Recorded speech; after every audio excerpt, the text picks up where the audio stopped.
నమస్తే.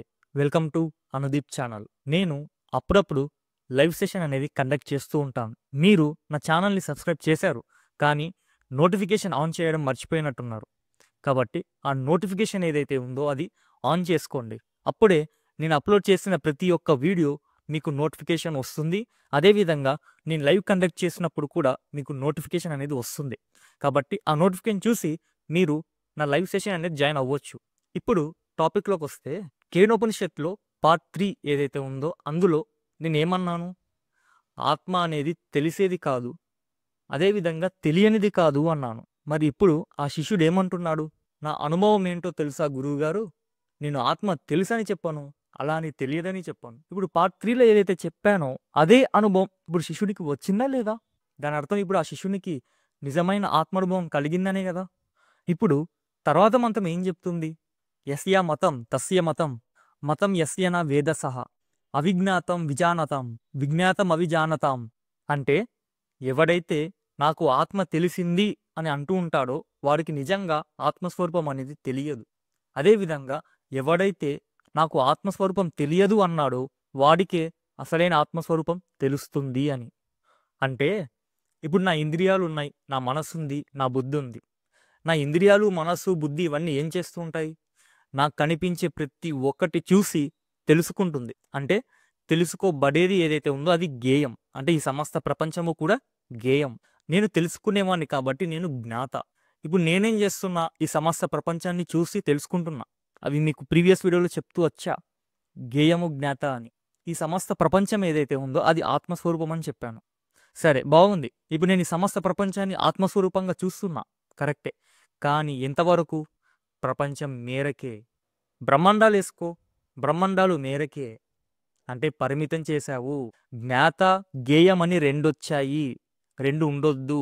ఇప్పుడు నేను ఎప్పుడైతే ఆత్మస్వరూపాన్ని తెలుసుకుంటున్నా, ఆత్మస్వరూపాన్ని తెలుసుకున్నా అని అన్నావంటే గేయము, జ్ఞాత అని రెండొచ్చాయి. అలా ఉండొద్దు. ఒకటే ఉండాలి. అదే అద్వైతం. ఎవడైతే నేను ఆత్మస్వరూపాన్ని తెలుసుకున్నా అన్నాడో వాడు తెలుసుకున్నది పరిమితం మాత్రమే. కాబట్టి అది వాస్తవానికి వాడికి సంపూర్ణమైన, పరిపూర్ణమైన ఆత్మస్వరూపం వాడికి తెలియదు.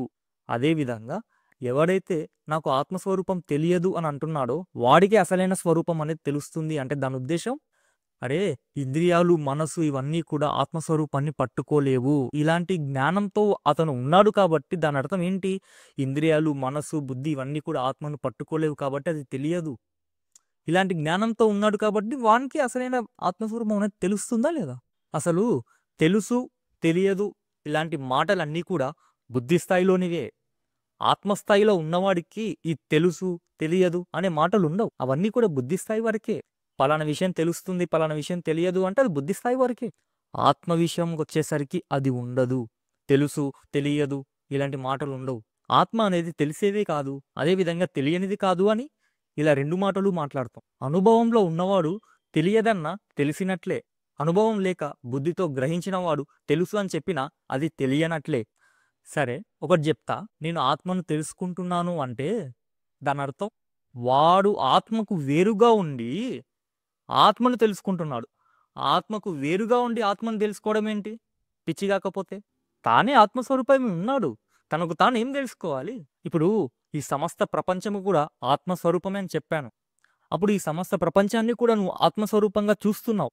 చూస్తున్నావు అంటే దాని ఉద్దేశం నీకు అన్యంగా చూస్తున్నావా లేదా? అంటే నువ్వు ఈ శరీరంలో ఉండి నీ బయట కనిపించే ఈ సమస్త ప్రపంచం కూడా ఆత్మస్వరూపం అని అన్యంగా చూసి తెలుసుకుంటున్నావు. అప్పుడు నువ్వు, ఆత్మ రెండెందుకొచ్చాయి ఇక్కడ? 2 ఉండొద్దు. నువ్వైనా, ఆ బయట కనిపించే సమస్త ప్రపంచమైనా 2 ఒకటే. నువ్విప్పుడు ఏం జేయాలి? నాలో ఉన్నది, బయట ఉన్నది ఆ 2 కూడా నేనే. అంటే ఆత్మ, అనాత్మ కూడా 2 నేనే. నేను అనేటటువంటి భావంతోనే ఉండాలి. ఈ సమస్త ప్రపంచము కూడా నేనే. నా శరీరము నేనే, నా ఆత్మ నేనే, ఈ సమస్త ప్రపంచము నేనే. నాకు భిన్నంగా లేడు. అదే నేను. నీకు అన్యంగా చూడవు. నీకు అనన్యంగా చూస్తూ ఉంటావు. ఎప్పుడైతే ఈ సమస్త ప్రపంచము కూడా నేనే అని తెలుసుకున్నావో అప్పుడు ఈ ప్రపంచం అనేది ఉండదు. అప్పుడు కేవలం నేను అనే మాత్రమే ఉంటుంది. ఆ నేను అనే అనుభవంతోనే ఉంటూ ఉంటావు. అంటే ఈ సమస్త ప్రపంచాన్ని నీకు అన్యంగా చూడట్లేదు, అనన్యంగా చూస్తున్నావు. అంటే అది కూడా నేనే. ఉన్నది నేను మాత్రమే కాబట్టి తెలుసు, తెలియదు అనే మాటలు ఉండవు. కేవలం ఆ అనుభవంతో మాత్రమే ఉంటావు. కాబట్టి ఇంక ఉన్నది నువ్వు మాత్రమే కాబట్టి ఇంక నీకు నువ్వు ఏం తెలుసుకుంటావు? సామాన్యం, విశేషం అని 2 చెప్పా ఈశావాస్యంలో. సామాన్యం అంటే సమానంగా వ్యాపించిపోయిన ఆత్మస్వరూపం. విశేషాలంటే ఈ సమస్త ప్రపంచం. అంటే సామాన్యంలో నుంచే విశేషాలనేవి బయటికి రావాలి. అవునా? మీకు ఈశావాస్యంలో చెప్పాను. అందుకే ఈశావాస్యోపనిషత్ ఖచ్చితంగా చూడండి. ఆ తర్వాత కేనోపనిషత్‌కి రండి. ఇప్పుడు ఒక ఎగ్జాంపుల్ చెప్తా. సముద్రం ఉంది. ఆ సముద్రం అనేది సామాన్యం. ఆ సముద్రంలో నుంచి ఏమైంది? ఒక అల అనేది బయటకొచ్చింది. అల అంటే ఏంటి? నామం, రూపం. అంటే విశేషాలు అని. అంటే సామాన్యం నుంచి విశేషం అనేది బయటికి రావాలి. అంటే సముద్రం నుంచే అల అనేది బయటికి రావాలి. ఇప్పుడు అల అంటే ఏంటి? నామరూపాత్మకమైన విశేషం. ఇప్పుడు నేనేం చేస్తున్నా? ఆ తరంగాల్ని చూస్తున్నా. అంటే ఆ అలల్ని చూస్తున్నా. ఆ అలల్ని చూసి తెలుసుకుంటున్నా. ఆ అలలే ఈ సమస్త ప్రపంచం. సముద్రం నుంచి ఒక అల మాత్రమే వస్తుందా? కాదు. ఒక 100 అలలేసుకో. అంటే 100 బ్రహ్మాండాలేసుకో. అంటే నిరాకారంగా, సామాన్యంగా ఉండేటటువంటి ఆత్మస్వరూపం నుంచి ఈ సమస్త బ్రహ్మాండాలు అనేవి బయటికొచ్చాయి. సముద్రం నుంచి అల అనేది ఎలా అయితే బయటకొచ్చిందో, అదేవిధంగా నిరాకారంగా, సర్వవ్యాపంగా ఉన్న ఆత్మస్వరూపం నుంచే ఈ ప్రపంచం అనేది కనిపిస్తుంది. ఈ నామరూపాత్మకమైన ప్రపంచం కనిపిస్తుంది. ఎప్పుడైతే నేను అలని చూసి ఎంత అద్భుతంగా ఉంది, నాకు అల అనేది తెలిసిపోయింది అని నేను ఎప్పుడైతే అంటున్నానో, దాని ఉద్దేశ్యం నేను విశేష జ్ఞానాన్ని మాత్రమే తెలుసుకుంటున్నా. అర్థమైందా? నేను అలని చూసి తెలుసుకుంటున్నా అంటే దాని ఉద్దేశ్యం విశేష జ్ఞానాన్ని తెలుసుకుంటున్నా. అదేవిధంగా ఈ నామరూపాత్మకమైన ప్రపంచం ఏదైతే ఉందో దాన్ని తెలుసుకుంటున్నా అంటే విశేష జ్ఞానాన్ని, విశేష ప్రపంచాన్ని తెలుసుకుంటున్నానే గాని సామాన్యమైన ఆత్మస్వరూపాన్ని తెలుసుకోవట్లేదు. నేను ఎప్పుడైతే అలని చూసి నేను అలని తెలుసుకున్నా అని అంటున్నానంటే విశేషమైన జ్ఞానాన్ని తెలుసుకుంటున్నా. ఆ సముద్రాన్ని నేను చూసి తెలుసుకోవట్లేదు. అంటే సామాన్య దృష్టి నాకు లేదు. అదేవిధంగా నాకు సామాన్య దృష్టి అయిన ఆత్మస్వరూపం మీద లేదు. నాకేం దృష్టి ఉంది? ఈ విశేష నామరూపాత్మకమైన ప్రపంచం మీద ఉంది. ఇప్పుడు అలలో ఉన్నది నీరే, సముద్రంలో ఉన్నది నీరే. నువ్వు ఎప్పుడైతే అలలో ఉన్నది నీరే, సముద్రంలో ఉన్నది నీరే అని చూసావో, అప్పుడు విశేషమైన, సామాన్యమైన 2 ఒకటే కదా! అదేవిధంగా సామాన్యంలో నుంచే ఈ ప్రపంచం అనేది వస్తుంది. ఆత్మస్వరూపం నుంచే ఈ ప్రపంచం అనేది వచ్చింది కాబట్టి, అప్పుడు ఈ ప్రపంచంలో ఉన్నది కూడా పరమాత్మే. ఆ సామాన్యంలో ఉన్నది కూడా పరమాత్మే. కాబట్టి 2 ఒకటే.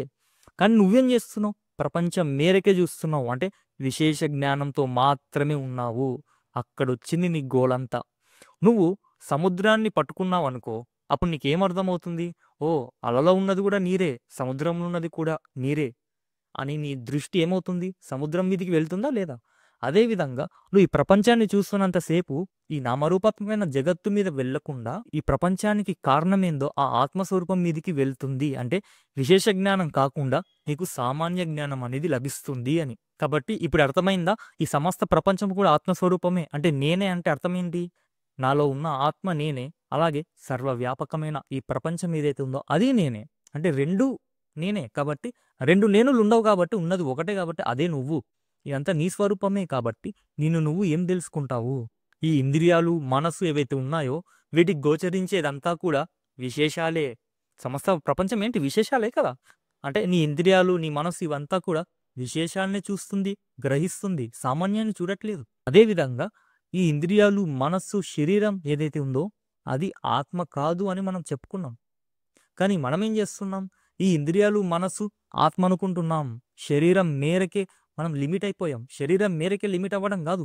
శరీరమే నేను అని అనుకుంటున్నాం. అంత అజ్ఞానంలో మునిగిపోయినాం మనం. సరే గురువుగారు, మేము డైరెక్ట్ క్వెషన్ అడుగుతాం ఇంకా. ఇంకా రెండో మాట ఏం అడగం. ఆత్మను ఎలా పట్టుకోవాలి? ఎలా తెలుసుకోవాలి? అంతే. ఇంకా రెండో మాట లేదు.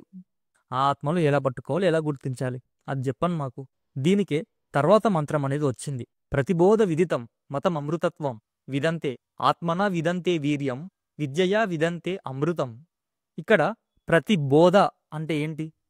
ప్రతి బోధ విదితం అంటున్నాడు. ప్రతి బోధ అంటే ఆలోచన. మనకు కలిగేటటువంటి ప్రతి ఒక్క ఆలోచన ఏదైతే ఉందో మన మనసు ఏం చేస్తుంది? నిరంతరం ఏదో ఒక ఆలోచన చేస్తుందా లేదా? అది మంచవని, చెడవని ఏదైనా సరే. నువ్వు ఎవరి గురించి ఆలోచిస్తున్నావో దాని గురించి ఆలోచించుకో. నీ ఇష్టం. అనంతం. ఎలా అయినా ఆలోచించుకో, ఏమైనా ఆలోచించుకో. నీకు ఆ ఫ్రీడమ్ ఇచ్చేసినా నేను. ఇప్పుడు ఒక సముద్రం దగ్గరికి నేను వెళ్ళిన. ఆ అలని నేను చూసి తెలుసుకుంటున్నానా లేదా? ఇప్పుడు అలని చూసి ఓ ఇది అలా అనేటటువంటి ఒక ఆలోచన నాకు వచ్చిందా లేదా? ఆ ఆలోచన ఏదైతే నీకుందో, ఈ ఆలోచనకి కారణం ఏంటో అని నువ్వు ఎప్పుడైనా ఆలోచించావా? ఇప్పుడు నీకు కలిగేటటువంటి ఆలోచనలు ఏవైతే ఉన్నాయో, ఆ ఆలోచనలకి ఏది కారణమో అది ఆలోచించావా ఎప్పుడైనా నీ జీవితంలో? లేదు. మన స్థాయి ఆలోచన వరకే ఆగిపోతుంది. ఆలోచనలు ఏవైతే వస్తున్నాయో వాటికి కారణం ఏంటి అని మనం ఎప్పుడైనా ప్రశ్నించుకున్నామా? అలా ఎప్పుడైనా మనం ఆలోచించామా? లేదు. అదే అంటున్నాడు. ప్రతి బోధ విదితం అంటే నీకు కలిగేటటువంటి ప్రతి ఆలోచన ఏదైతే ఉందో దాని ద్వారా ఆత్మను పట్టుకో అని. దాని ద్వారా ఎలా ఆత్మను పట్టుకుంటామండి? మీకు ఒక ఎగ్జాంపుల్ చెప్తా. ఒక చెట్టు ఉంది. ఆ చెట్టు కొమ్మలు, ఆకులు, పువ్వులు ఉన్నాయి. ఏమవుతున్నాయి? కదులుతూ ఉన్నాయి. అలా కదులుతూ ఉన్నాయి అంటే దానికి కారణం ఏంటి? గాలి. గాలి మంచిగా వీస్తుంది. కాబట్టి ఆ చెట్టుకున్న కొమ్మలు, ఆకులు, పువ్వులు అన్నీ కూడా కదులుతున్నాయా? లేవా? ఇప్పుడు నేను చెట్టును చూసే ప్రతిసారి కూడా ఏం గుర్తు చేస్తుంది? గాలినే గుర్తు చేస్తుంది. ఓహ్! గాలి ఎంత మంచిగుంది. అందుకే ఈ చెట్టు ఊగుతుంది. అందుకే ఈ చెట్టు కదులుతుంది అని నాకు గాలి వైపుకి వెళ్తుందా లేదా దృష్టి? ఈ కొమ్మలు, ఆకులు కూడా నాకు ఏం గుర్తు చేస్తున్నాయి? గాలిని గుర్తు చేస్తున్నాయి.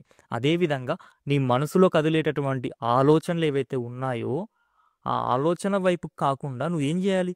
ఆలోచనలకు కారణమైన ఆత్మస్వరూపం మీదికి వెళ్ళాలి. అంటే ఆ కొమ్మలు, ఆకులు ఎలా అయితే గాలిని గుర్తు చేస్తుందో, అదేవిధంగా నీ ఆలోచనలు కూడా ఆత్మను గుర్తు చేయాలి. కాబట్టి ప్రతి ఒక్క ఆలోచన మనకేం చెప్తుంది? ఆత్మ గురించి గుర్తు చేస్తుంది.